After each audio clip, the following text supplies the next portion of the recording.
Olá, professor. Meu nome é Milena Partelli. Nós somos do Grupo G e nós iremos falar sobre a parte 4 do livro, Os Direitos Entendidos como Acordo. Eu vou explicitar um pouco mais sobre o capítulo 12, que é denominado Como a Liberdade Religiosa Promove a Estabilidade. O início do capítulo 12 é marcado por uma reflexão sobre o real motivo dos norte-americanos seguirem tão fielmente e de forma voluntária os ditames das complexas normas jurídicas que lá existem. E é chegada de que isso acontece devido à relação entre Estado e cidadão de beneficiamento mútuo por meio de um acordo ou também chamado de contrato social.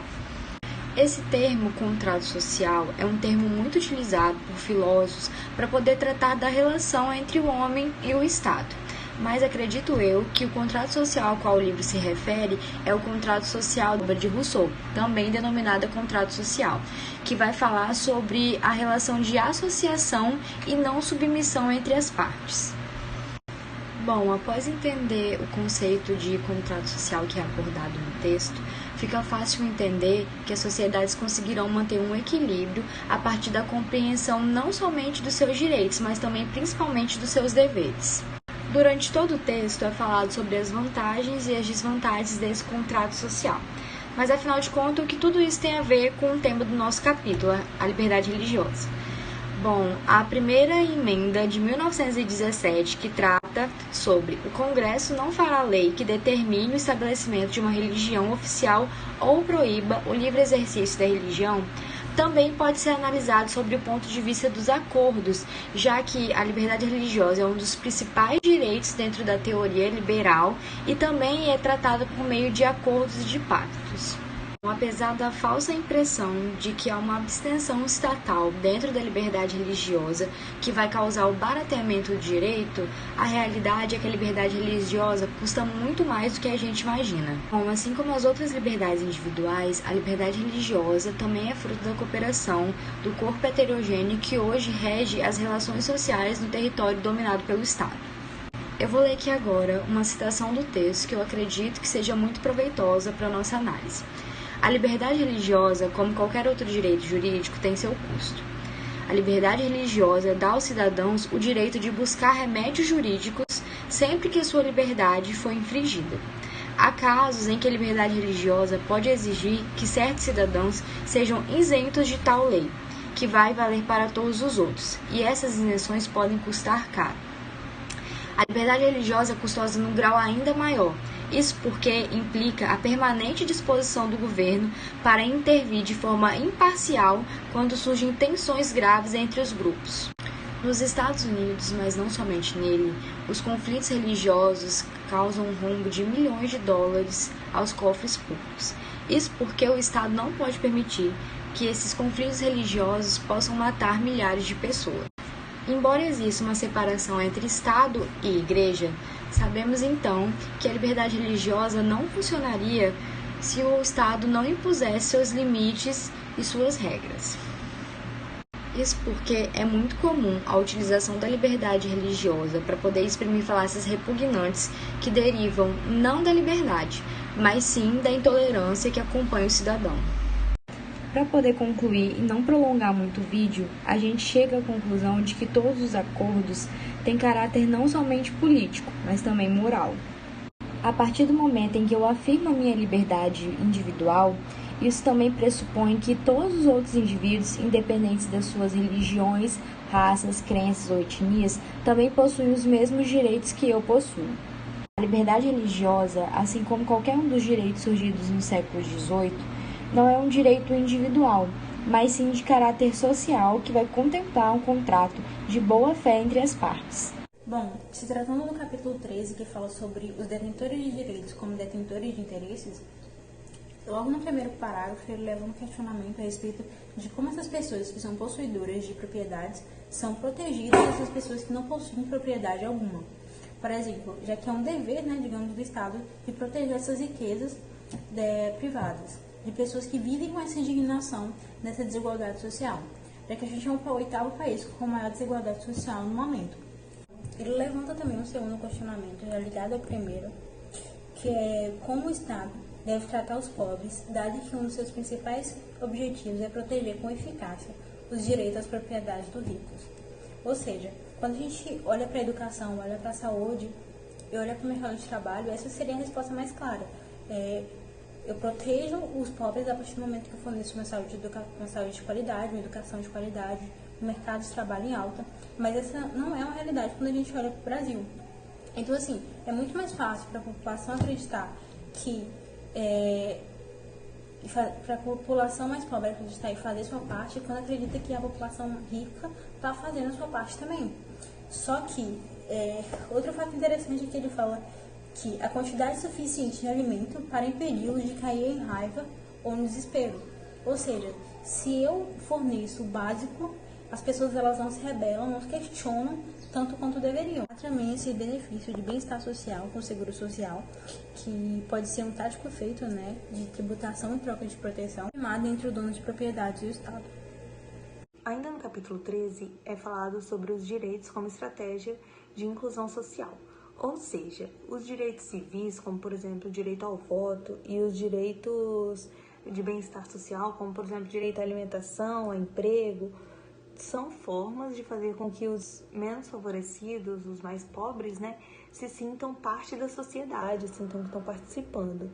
Isso é muito importante para o Estado e também para os donos de propriedades, já que eles, sem ter esses direitos, eles se sentindo desprezados, pode causar uma revolta e também aumentar o índice de criminalidade. Outro ponto é a negociação e a igualdade. Os direitos, teoricamente, são os mesmos para todos, independente de questão financeira. Mas é fato, todos nós sabemos que a questão financeira pesa sim, já que os ricos, tendo dinheiro para exercer os seus direitos, eles podem pagar advogados e tirar benefícios, tirar muito mais proveito, enquanto os pobres acabam nem gozando dos seus direitos, já que não têm condições de ir atrás disso. Mesmo tendo assistência do governo, não tem nem como comparar, No capítulo 14 do livro O Curso dos Direitos, porque a liberdade depende dos impostos, ele retrata a forma do sistema norte-americano, a jurisdição do sistema norte-americano e faz a comparação com o sistema brasileiro, tendo em vista a desigualdade do nosso Brasil. Ele traz os direitos de bem-estar previstos no artigo 25, cuidados médicos, serviços sociais indispensáveis, alimentação. Ele também retrata a inclusão de uma sociedade desigual, partindo do princípio de como funciona a jurisdição americana, retratando outras ideias e outros temas do direito civil e do direito penal. Como entender os direitos de bem-estar social? Os serviços públicos e os incentivos que o governo faz são investimentos seletivos, os quais visam a garantia do direito dos cidadãos.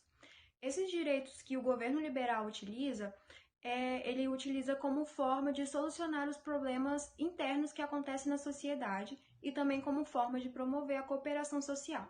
Muitos desses direitos, eles são garantidos por um contrato social, incluindo o direito de bem-estar social e o direito de liberdade de religião.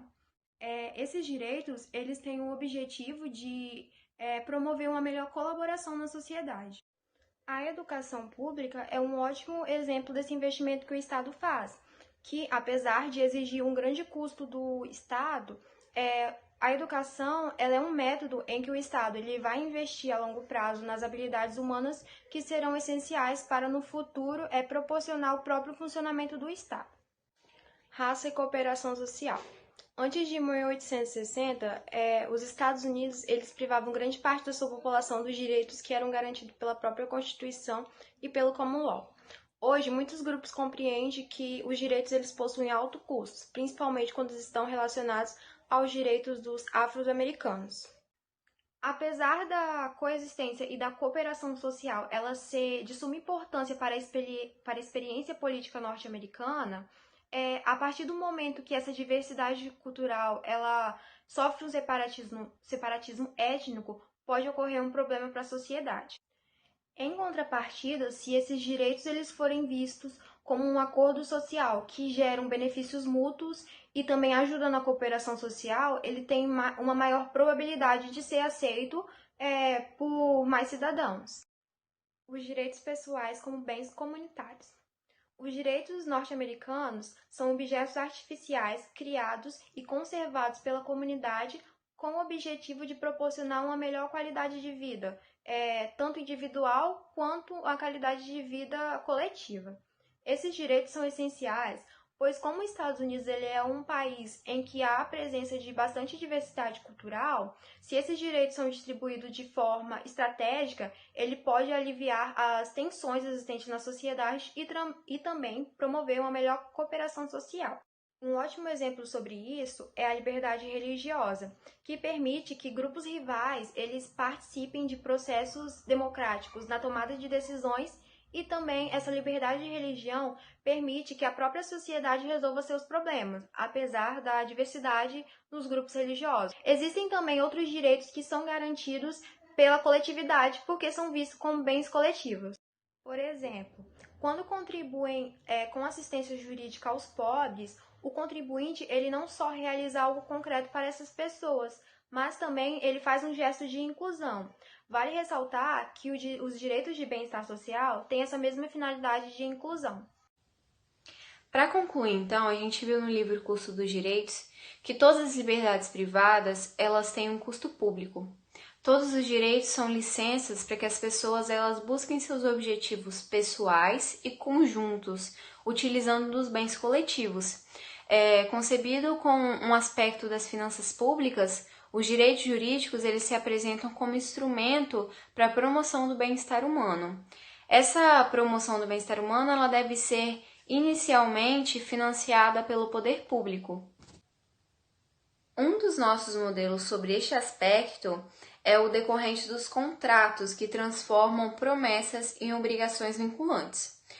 O direito básico de todo norte-americano, ao celebrar os contratos vinculantes, promove então o hábito de cumprir essas promessas feitas. Esse hábito ele depende da prosperidade econômica, que por sua vez é benéfica para toda a sociedade. Os direitos eles são invenções institucionais mediante as quais as sociedades liberais procuram criar e manter pré-condições necessárias para o desenvolvimento pessoal do indivíduo e também para solucionar problemas em comum.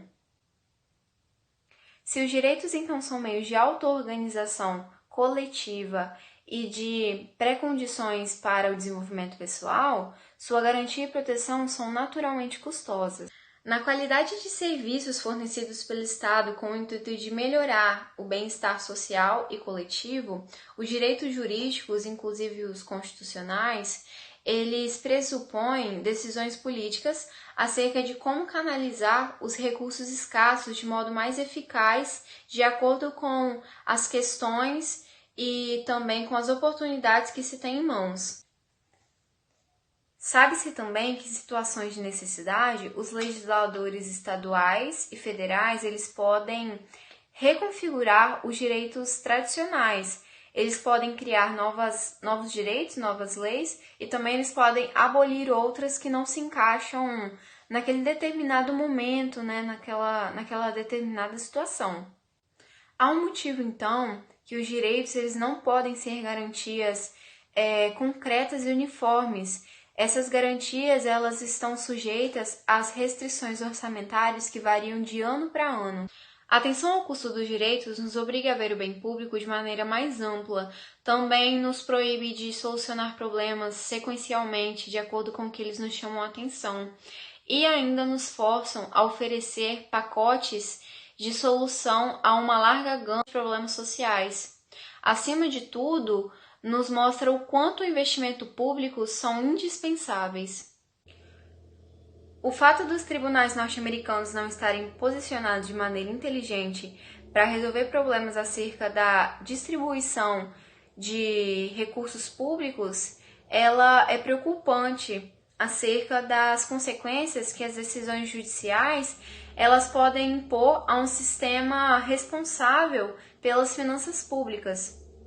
Nesse sentido, como a lei ela confia aos juízes a tarefa de proteger os direitos custosos, os estudiosos das atividades judiciais não podem, então, deixar de lado essa questão do custo dos direitos, porque numa democracia, os gastos coletivos eles devem ser supervisionados também pela coletividade. O custo dos direitos, ele não se limita a questões de transparência democrática e a prestação de contas no processo de destinação de recursos. Ele também nos introduz inesperadamente no próprio âmago da teoria moral, propondo então questões de equidade e de justiça distributiva.